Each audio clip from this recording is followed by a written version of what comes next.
Bien, bonjour à tous. Aujourd'hui, courte vidéo, je vais vous montrer comment faire une vidange sur un Bandit de 2000, un 600 Bandit 2000. Donc ici, c'est les produits et les outils dont vous aurez besoin. Donc bien sûr, vous allez avoir besoin d'une huile pour changer votre huile, d'un filtre, d'une clé à cliquer ou d'une clé à pipe, peu importe, avec un embout de 21 et un réceptacle pour accueillir l'huile. Donc moi, j'ai un bidon où j'ai coupé un carré au milieu, mais si vous avez directement une queue de vidange ou quoi que ce soit, ben vous pouvez utiliser ça. Enfin, dans tous les cas, ce système là, si vous avez rien de tout ça, ça reste fonctionnel.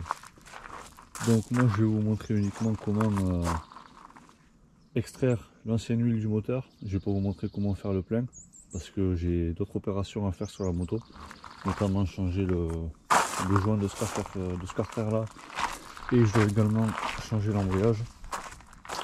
Donc ça sera une autre vidéo. En tout état de cause, quand vous aurez changé l'ancienne huile, pour la re-remplir, il vous suffira juste de dévisser ce bouchon là et de mettre la quantité d'huile nécessaire. Donc si vous n'avez pas la règle, si vous n'avez pas de revue technique, je vais vous afficher à l'écran la mienne et la quantité d'huile qui est préconisée par le constructeur.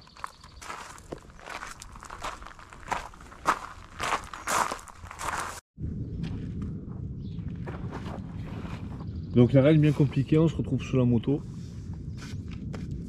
Vous devez juste dévisser ce boulon là, c'est du 21.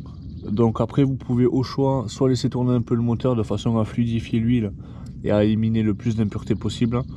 Moi je choisis de le faire à froid, c'est mieux de le faire chauffer, mais dans tous les cas ça peut se faire.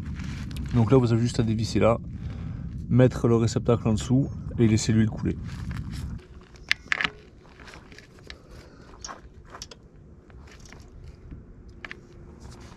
Donc là le boulon est desserré, on place le réceptacle au dessous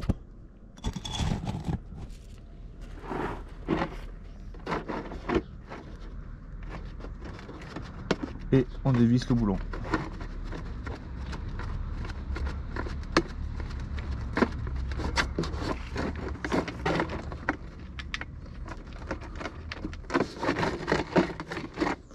Donc là vous laissez l'huile couler, quand c'est fini de couler, vous pouvez dévisser le filtre.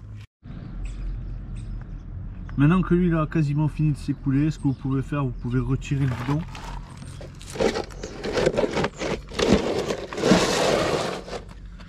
Revisser en dessous le boulon. Bon là ça goûte un peu mais c'est pas forcément grave. Vous revisser le boulon, vous déplacez le bidon vers le filtre et vous dévissez le filtre. Une fois que vous avez positionné le bidon sous le filtre à huile qui se trouve juste ici, ce que vous pouvez faire comme moi, vous pouvez prendre du papier aluminium et protéger l'échappement et protéger les deux durites du radiateur qui sont juste ici. Ça évitera à l'huile de couler dessus et puis après c'est un peu chiant à nettoyer, donc c'est toujours plus confortable. Ça c'est une habitude que j'ai pris, que ce soit sur les motos ou sur les voitures, de protéger les zones autour du filtre à huile et ça évite pas mal de dégâts. Donc normalement si le filtre à huile n'est pas trop serré à la main, vous devrez pouvoir le dévisser. Donc c'est pas le cas pour moi. Donc vous pouvez utiliser soit une pince avec une chaîne comme ça, ou soit une pince multiprise si vous avez la place de la passer, ou soit simplement vous plantez un tournevis en travers et vous faites levier et vous le dévissez. Voilà.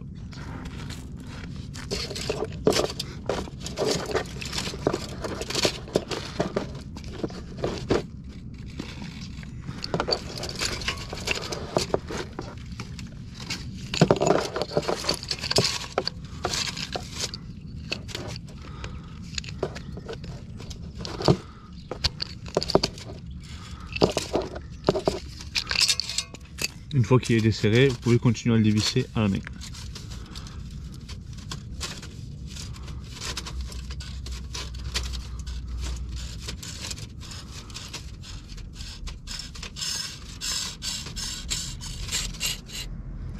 Et donc là,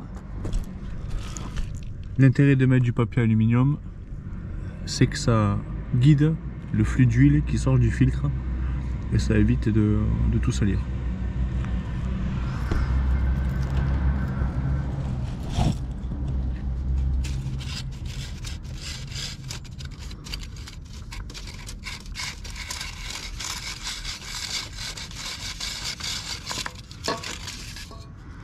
Et le filtre, il vient tout seul.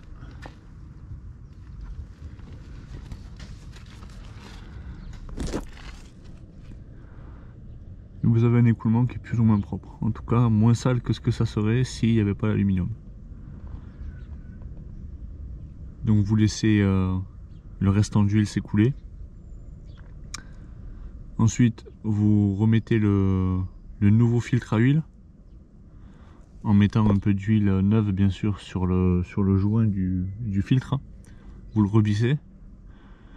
Vous le revissez juste avec votre main ou vraiment pas fort si vous utilisez une clé.